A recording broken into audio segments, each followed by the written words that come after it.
सुप्रभात साथियों। चलिए, आपका स्वागत है आपके अपने चैनल एजाज पाठशाला में। तो जैसा कि मैं ऐसा सोचता हूं कि आप लोग मस्त और स्वस्थ होंगे और अपनी पढ़ाई को जारी रखे होंगे। यही लाइन मैं बार बार आप लोगों के सामने बोलता हूं और मैं ऐसा सोचता भी हूं कि आप लोग वास्तव में बहुत अच्छे होंगे। तो साथियों, आज हम अगर उसी कड़ी में आगे बढ़ने का प्रयास करें, अगर कुछ सीखने और जानने का प्रयास करें, तो आज हम सीखेंगे क्या? बहुत सारी बातों को सीखना भी है और बहुत सारी चीजों को जानना भी है। जानना और सीखना दोनों में बहुत बड़ा अंतर है, क्योंकि आप पढ़ रहे हैं पॉलिटी। क्या पढ़ रहे हैं दोस्तों? राज्य व्यवस्था। तो राज्य व्यवस्था एक मात्र ऐसा विषय है जिसमें शब्दों की बहुत बड़ी भूमिका होती है प्यारे साथी। उसी कड़ी में मैं आप लोगों के लिए आज कुछ ऐसे शब्द फिर से लेकर आया हूं जो भारतीय संविधान में बहुत ही महत्वपूर्ण होते हैं। और जैसा कि आप लोगों को यह भी पता है कि हम अभी प्रस्तावना की कड़ी में आगे बढ़ रहे हैं, तो प्रस्तावना में हमने कई सारी बातों को देखा। सबसे पहले हमने देखा संप्रभुता, फिर देखा समाजवादी, फिर देखा पंथनिरपेक्ष, ऐसे सारे शब्दों को हमने देखा। फिर देखा लोकतंत्र। तो सर्वप्रथम हमने क्या देखा था? सबसे पहले अगर बात की जाए तो संप्रभुता,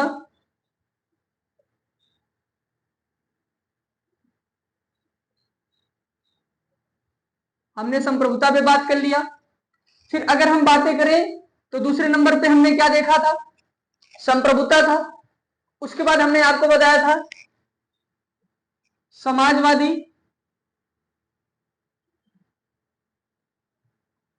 समाजवादी,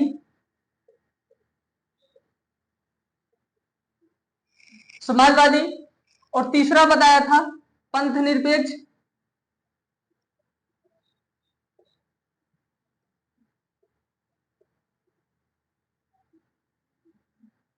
पंथ निरपेक्ष, और चौथा मैंने आपको बताया था लोकतंत्र।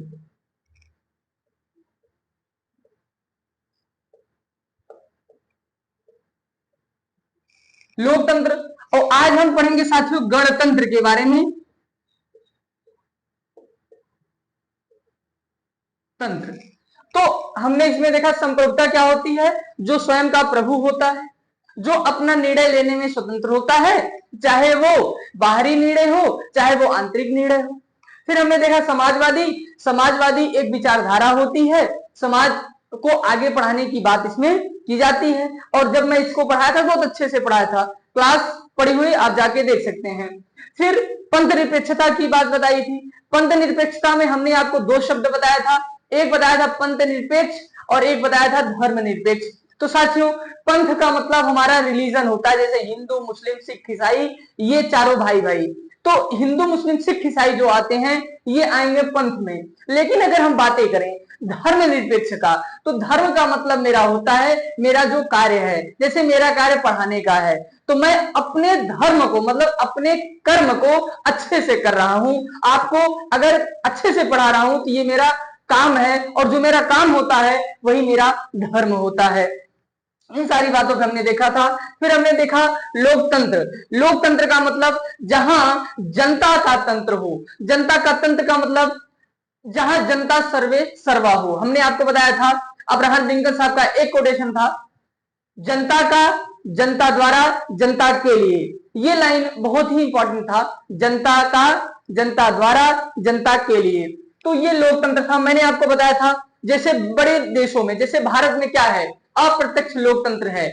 हाँ, लेकिन आप कहेंगे मैं तो अपना प्रधानमंत्री स्वयं चुनता हूं, बात सही है। लेकिन जब हम बात करते हैं छोटे, क्या, छोटे देशों में, जैसे स्विट्जरलैंड हो गया, यहां पे जो लोकतंत्र की व्यवस्था है वो प्रत्यक्ष रूप से है। तो भारत में जो लोकतंत्र है वो अप्रत्यक्ष रूप से है। लेकिन अगर स्विट्जरलैंड की बात की जाए तो वहां पे अप्रत्यक्ष रूप से नहीं, प्रत्यक्ष रूप से लोकतंत्र दिखाई पड़ता है। इन सारी बातों पे हमने गहन अध्ययन किया और सीखा भी बहुत सारी चीजों को। लेकिन प्यारे साथियों, आज है समय गणतंत्र को सीखने का। किसको सीखने का? गणतंत्र। गणतंत्र बहुत ही प्यारा शब्द है। जैसे अगर मैं आप लोगों को बता पाऊं, इसके दो पार्ट हमको दिखाई देते हैं। एक दिखाई देता है, देखिए गणतंत्र अगर पढ़ना हम शुरू करते हैं तो इसको दो पार्ट में डिवाइड करते हैं। एक हमारा होता है राष्ट्र का प्रमुख, राष्ट्र का प्रमुख, ये हमारा हो गया राष्ट्र का प्रमुख। अगर बातें करें इधर वाले में क्या आएगा, तो एक दूसरा होता है सरकार का प्रमुख, सरकार, सरकार का प्रमुख। तो प्यारे साथियों, जब हमने बोला आपको कि राष्ट्र का प्रमुख, तो आपको पता होगा राष्ट्र में क्या आता है। मेन इसमें क्या है, राष्ट्र का मतलब है राष्ट्रपति के बारे में किया जाएगा। तो जब राष्ट्र का प्रमुख कौन होता है साथियों, राष्ट्रपति होता है। अब मैं आपको नागरिकता में पढ़ाऊंगा, राष्ट्रपति ही हमारे देश का प्रथम नागरिक माना जाता है। तो उसी के परिप्रेक्ष्य में अगर हम यहां बातें करें तो राष्ट्र का प्रमुख कौन होता है प्यारे साथियों, राष्ट्रपति होता है। कौन होता है, राष्ट्रपति। अगर बातें हम करें तो राष्ट्रपति हमारे यहां क्या होता है, निर्वाचित होता है। क्या होता है, निर्वाचित, ये हमारे यहां निर्वाचित होता है। अगर वहीं हम बात करें सरकार का प्रमुख कौन होता है, तो सरकार के प्रमुख में बात आती है किसकी, प्रधानमंत्री की। किसकी साथियों, प्रधानमंत्री, ये प्रधानमंत्री। अगर हम अपने यहां बात करें कि जैसे ये राष्ट्रपति था, क्या था प्यारे साथियों, राष्ट्रपति था, तो ये राष्ट्रपति हमारे यहाँ निर्वाचित होता था। लेकिन अगर वहीं हम बातें करें तो यहाँ जो सरकार का प्रमुख है प्रधानमंत्री, तो हमारे यहाँ क्या प्रधानमंत्री भी निर्वाचित होता है या और किसी माध्यम से आता है। तो हमने देखा कि हाँ, भारत में जो प्रधानमंत्री होता है वो भी निर्वाचित होता है, मतलब वोट दे करके हम लोग उसको भेजते हैं, निर्वाचित होता है। जैसे कि अभी आपको दिखाई पड़ रहा होगा कि आपके गांव में, आपके शहर में, आपके नगर में बहुत सारे ऐसे मेढक दिखाई दिए होंगे। कोई लाल कलर के होंगे, कोई पीले, कोई नीले, कोई हरे, गुलाबी। ये सारे जितने नेता हैं, मतलब जितने मेढक हैं, ये अभी बस कुछ दिनों तक आपके यहां दिखाई देंगे, उसके बाद ये 5 साल के लिए फिर गायब हो जाएंगे। तो वो उन्हीं सब में आते हैं, जैसे प्रधानमंत्री हो गए। अब प्रधानमंत्री कैसे बनता है, प्रधानमंत्री एक एमपी होता है, बोले तो मेंबर ऑफ पार्लियामेंट, जिसको आप सांसद बोलते हैं, ठीक है। तो ये प्रधानमंत्री है। तो प्रधानमंत्री का चुनाव अभी हमारे यहाँ होने वाला है, तो उसको हम बोलते हैं क्या, निर्वाचित। जो हमारे यहाँ जनता जिसको चुनकर भेजती है, लेकिन वहां आगे जाकर के सारे एमपी मिल करके एक प्रधानमंत्री बनाते हैं, मेंबर ऑफ पार्लियामेंट मिल करके एक प्रधानमंत्री का चुनाव कर देते हैं। यहाँ पे हमने ये सारी बातें तो देख लिया कि हमारे यहाँ जो राष्ट्रपति का सिस्टम होता है वो निर्वाचित होता है और प्रधानमंत्री भी निर्वाचित होता है। अगर हम बातें करें गणतंत्र का मतलब क्या होता है, देखो ये सारी बातें तो हमने देख लिया कि गणतंत्र, राष्ट्र का प्रमुख और सरकार का प्रमुख। अगर हम बातें करें गणतंत्र का मतलब क्या है, गणतंत्र होता क्या है, तो बहुत सारी बातें हमारे यहां हमको सीखने को मिलती। गणतंत्र इन्हीं दो शब्दों से डिफाइन हो जाएगा, परिभाषित हो जाएगा। मैंने आपको बताया ये और दूसरा बताया ये। तो अब मैं एक लाइन लिखने जा रहा हूं। गणतंत्र का शाब्दिक अर्थ होता है जहां जहां देश का, जहां राष्ट्र का प्रमुख, जहां राष्ट्र का प्रमुख निर्वाचित होता है। क्या, गणतंत्र का शाब्दिक अर्थ होता है जहां पर राष्ट्र का प्रमुख निर्वाचित होता है। क्योंकि मैं अगर यहीं पे आपको इसका डिफिनेशन बताता तो शायद आप लिंक नहीं कर पाते। अब आप मेरी बातों को अच्छे से लिंक कर पाओगे। मैं फिर से बोलता हूं, गणतंत्र का शाब्दिक अर्थ होता है जहां पर राष्ट्र का प्रमुख, बोले तो राष्ट्रपति, निर्वाचित होता है। तो यहां लाइन लिखी जाएगी, गणतंत्र का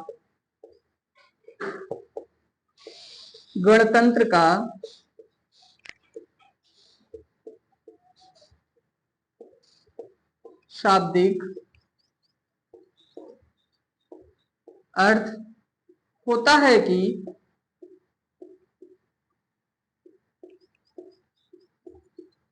है कि गणतंत्र का शाब्दिक अर्थ होता है कि जहां पर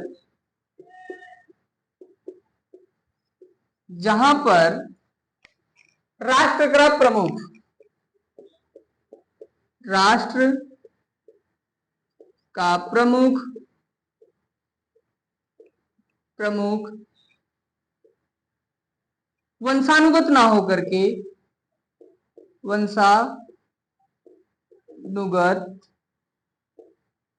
वंशानुगत ना होकर के निर्वाचित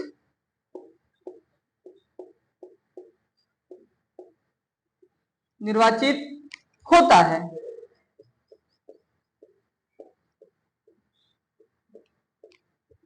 याद रखने की बात साथियों, इस पे मैं आपको एक उदाहरण प्रस्तुत करूंगा। अच्छा, वो उदाहरण क्या होगा मैं आपको तुरंत बताता हूं, लेकिन उसको समझने से पहले हम कुछ बातों के यहां पे सीखेंगे। कह रहा है गणतंत्र का शाब्दिक अर्थ होता है, मतलब इसका शब्द का जो अर्थ होता है, गणतंत्र शब्द का जो अर्थ होता है वो होता है कि जहां पर राष्ट्र का प्रमुख, बोले तो राष्ट्रपति, वंशानुगत ना होकर के, वंशानुगत का मतलब होता है कि वंश के आधार पर, जैसे मेरे अगर दादा राष्ट्रपति थे तो मेरे पापा राष्ट्रपति बनेंगे, अब मेरे पापा के ना रहने पे मैं राष्ट्रपति बनूंगा, अगर मेरे ना रहने पे मेरा बेटा राष्ट्रपति बनेगा, उसके ना रहने पर उसका बेटा राष्ट्रपति बनेगा। ये एक वंश के आधार पर पीढ़ी दर पीढ़ी अगर बातें की जाती हैं तो उसको हम एक शब्द से परिभाषित करते हैं जिसको बोलते हैं वंशानुगत।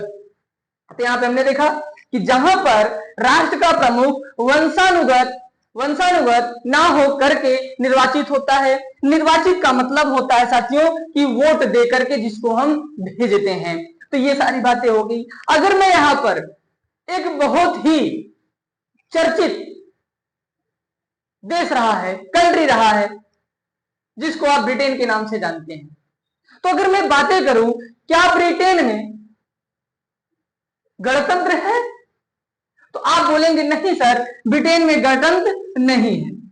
अच्छा, क्यों नहीं है? मैं इस बात का खंडन कर सकता हूं। तो हां प्यारे साथियों, मैं इस बात का खंडन कर सकता हूं। अच्छा, कैसे कर सकता हूं, क्यों कर सकता हूं? मैं अपने मन का थोड़ी हूं, जो मन में आया बोल दिया। कहीं ना कहीं उसके लिए एक क्लू पॉइंट होना चाहिए कि हां, इसलिए यह बोला जा सकता है कि ब्रिटेन में गणतंत्र नहीं है। लेकिन अगर हम बातें करें क्या ब्रिटेन में लोकतंत्र है, तो हां प्यारे साथियों, गणतंत्र नहीं है लेकिन लोकतंत्र है। याद रखने की बात है, गणतंत्र नहीं है लेकिन लोकतंत्र है। अच्छा, क्यों? मैं आपको बताता हूं, आप समझ जाओगे। शायद अगर जो थोड़ा भी दिमाग लगाना चाहेंगे या लगा रहे होंगे, उनको ये दोनों शब्दों से पता चल ही गया होगा कि ब्रिटेन में गणतंत्र ना होकर के लोकतंत्र है। तो प्यारे साथियों, जब मैं बात करता हूं ब्रिटेन जैसे बड़े राष्ट्र की, जो हमारे यहां कभी ना कभी आकर के हमें गुलाम बनाया था, तो वहां पर जो राष्ट्र का प्रमुख होता है वहां का राजा होता है, वहां का राष्ट्रपति वहां का राजा होता है। जैसे अभी वर्तमान समय की अगर बात की जाए तो चार्ल्स थर्ड,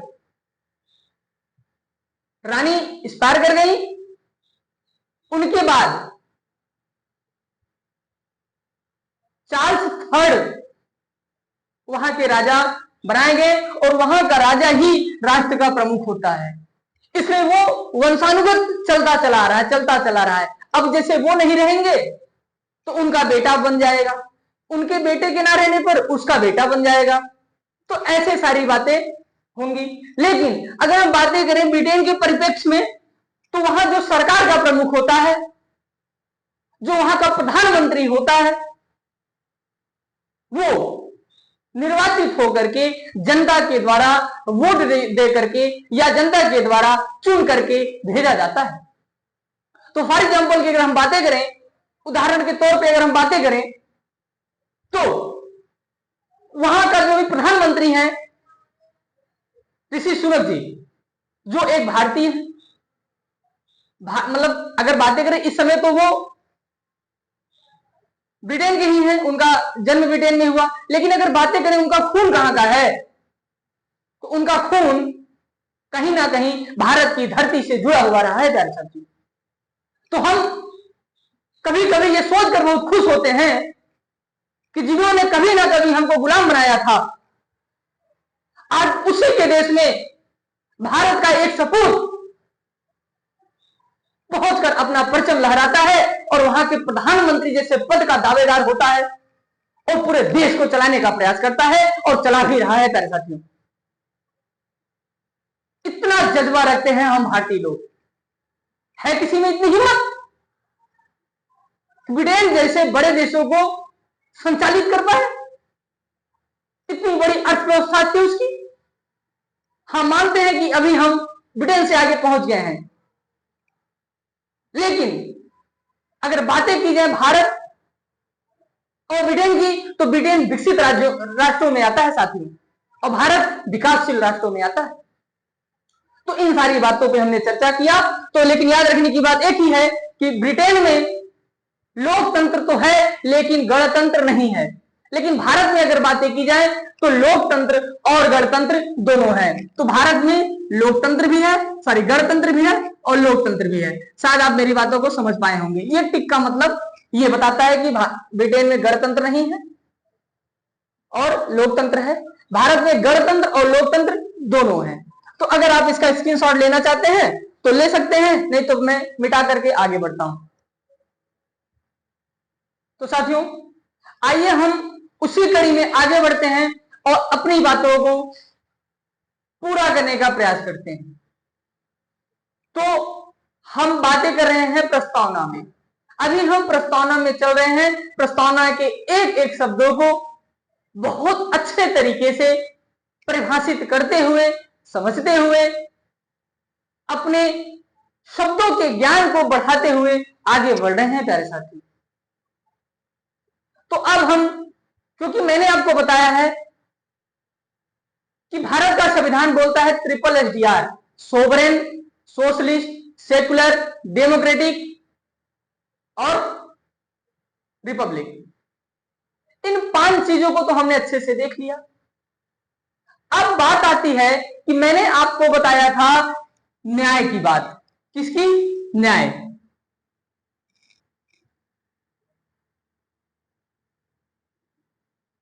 न्याय तो भारत के प्रस्तावना में जब हम न्याय की बात करते हैं तो हमको 3 प्रकार का न्याय दिखाई देता है साथी। कितने प्रकार का? 3 प्रकार का। और मैंने आपको बताया था कि पहला क्या था? सामाजिक न्याय, दूसरा आर्थिक न्याय और तीसरा, आप कमेंट करके बताएं, जल्दी से जल्दी बताएं कि हाँ तीसरा न्याय क्या था। तो मैं यहां लिखता हूं कि न्याय टोटल कितने प्रकार के होते हैं प्यारे साथियों? 3 प्रकार के होते हैं। पहला 3 प्रकार के हुए। अब इन 3 प्रकार को मैं यहां पे ऐसे बांट देता हूं। पहला है सामाजिक न्याय, सामाजिक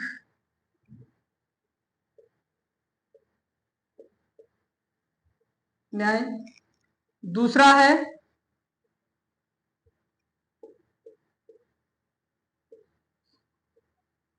आर्थिक न्याय, सामाजिक न्याय, आर्थिक न्याय और तीसरा है राजनीतिक न्याय।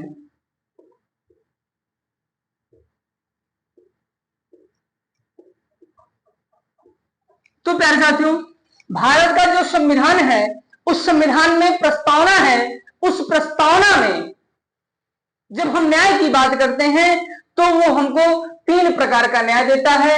एक देता है सामाजिक न्याय, दूसरा देता है आर्थिक न्याय और तीसरा देता है राजनीतिक न्याय। मतलब सामाजिक न्याय का मतलब ये होता है आपको समाज में उतना तो कम से कम सम्मान मिलना ही चाहिए जितना से आपके मूल अधिकार का हनन ना हो। आपको वो सारी चीजें प्राप्त होनी चाहिए जिससे आपका जीवन सुचारू रूप से संचालित हो जाए। मतलब आपके जीवन में वो कठिनाइयां ना आए जो दैनिक जीवन जीने के लिए जरूरी होती हैं। शायद अगर मेरी बातों के शब्दों पे अगर आप फोकस करेंगे तो बहुत कुछ सीखने को मिलेगा प्यारे साथियों।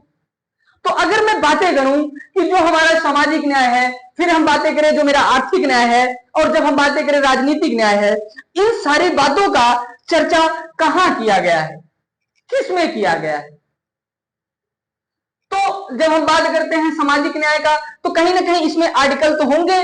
तो सामाजिक न्याय की जब हम बात करते हैं तो हमको पता चलता है ये 37 आर्टिकल में इसका वर्णन किया गया है। जब हम बात करते हैं और कहां सामाजिक न्याय मिलता है और कौन सा अनुच्छेद हमको सामाजिक न्याय देता है, तो हम बातें करते हैं 38 का। क्योंकि प्यारे साथियों डीपीएसपी जिसको हमने आपको बताया है directive principle of state policy, राज्य के नीति निदेशक तत्व, राज्य के नीति निदेशक तत्व। तो जब हम बात करते हैं डीपीएसपी कहां से कहां तक आता है, आर्टिकल में अगर बातें करें डीपीएसपी जिसको बोलते हैं directive principle of state policy, ये हमारा 36 से 51 तक में आता है।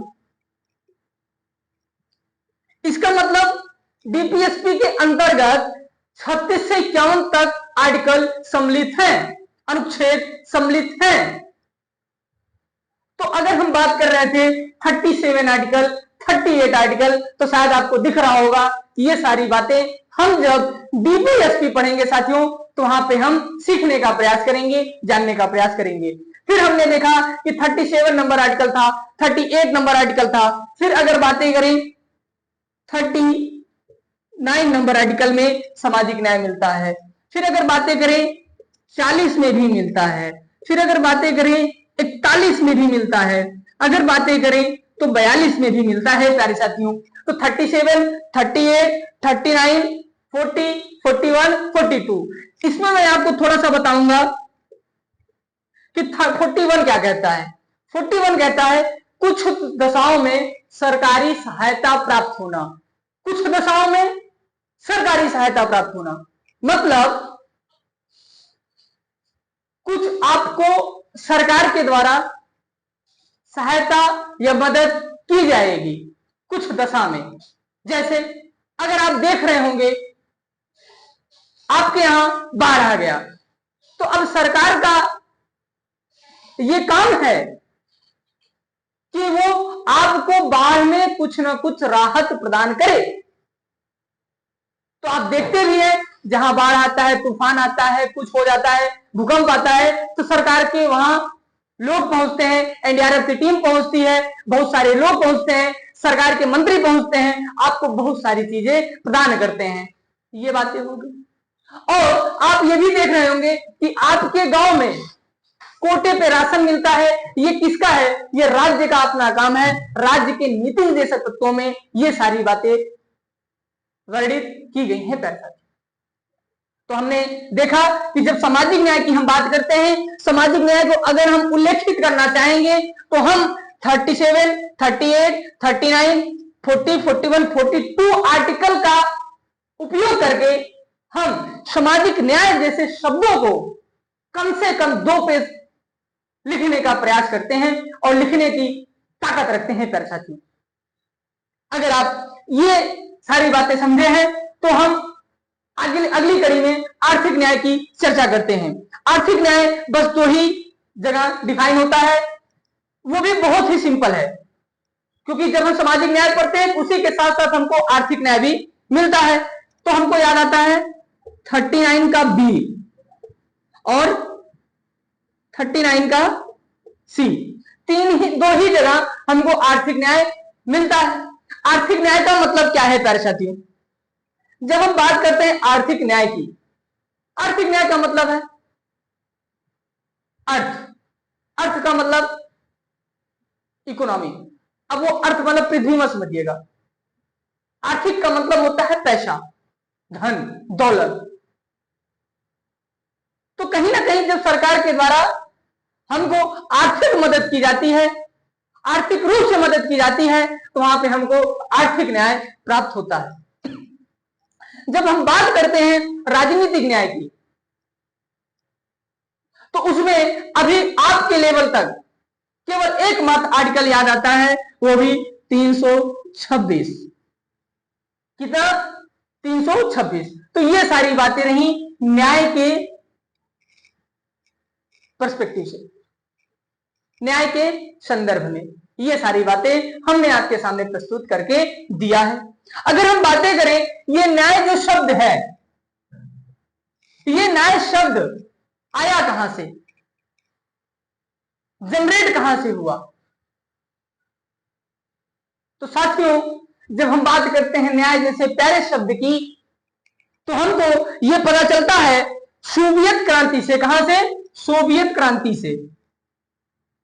दिख तो रहा ही होगा आप लोगों को। अच्छा, थोड़ा मैं नीचे कर देता हूं।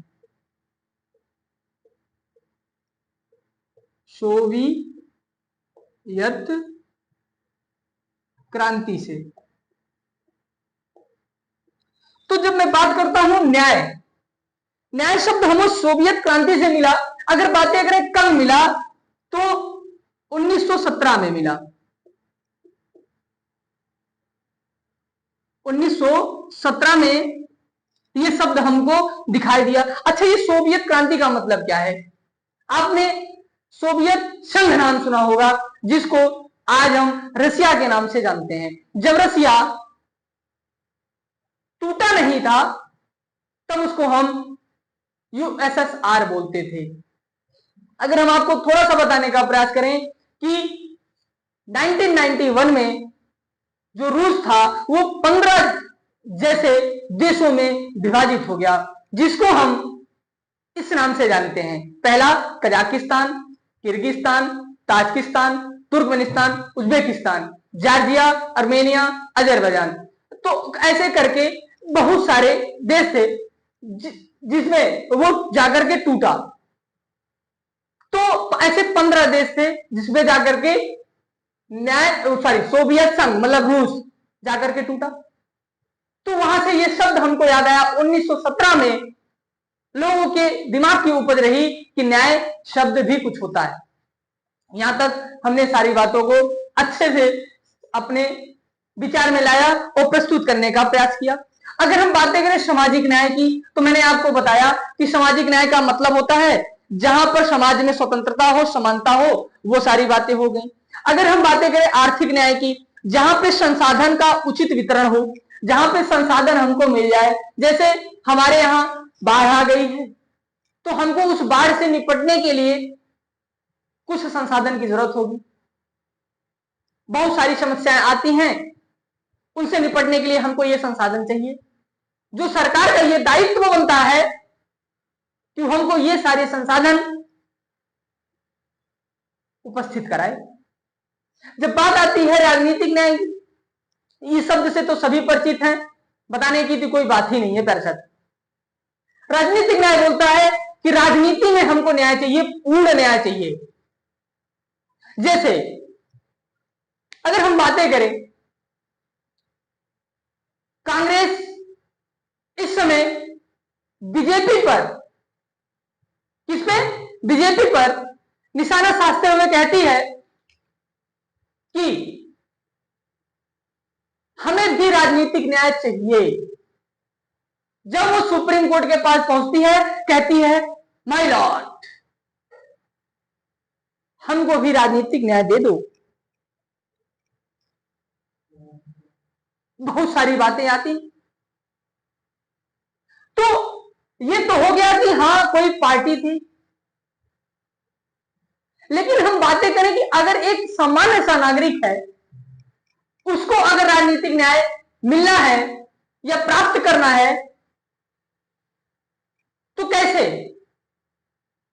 क्या क्या उसके राजनीतिक न्याय हो सकते हैं, तो साथियों सबसे पहले अगर हम बातें करें तो उसका राजनीतिक न्याय क्या होगा?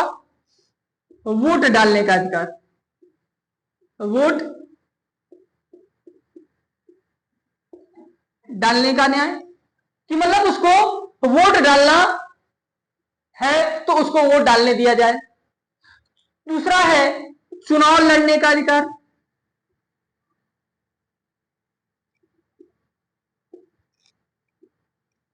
चुनाव